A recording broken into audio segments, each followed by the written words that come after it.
Welcome students. Last ভিডিওতে আমরা ট্রিগোনোমেট্রির basic কিছু প্রপার্টিজ স্টাডি করেছিলাম। আর আমরা ট্রিগোনোমেট্রিক রিলেটেড যে ট্রিগোনোমেট্রিক অ্যাসোসিয়েটেড অ্যাঙ্গেলস, সেই অ্যাসোসিয়েটেড অ্যাঙ্গেলসটা টোটালি অ্যানালিসিস করেছিলাম।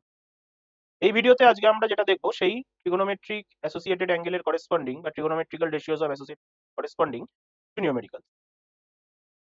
তো আমরা প্রবলেম নাম্বার 1 এ চলে আসছি। First problem, find the value of sin 210 degree. এই প্রবলেমটা আমরা এখন চলে আসছি। দেখা যাক sin 210 ডিগ্রিকে আমরা কিভাবে এক্সপ্রেস করতে পারি। ভালো করে একটা জিনিস যদি আমরা ফলো করি, এখানে এই 210 ডিগ্রি সবার ফার্স্টে দেখতে হবে কোন কোয়াড্রেন্টে রয়েছে। তাহলে 210 degree can be written as 90 into plus 30 degree. 90 into 2 means 180 plus 30 means 210।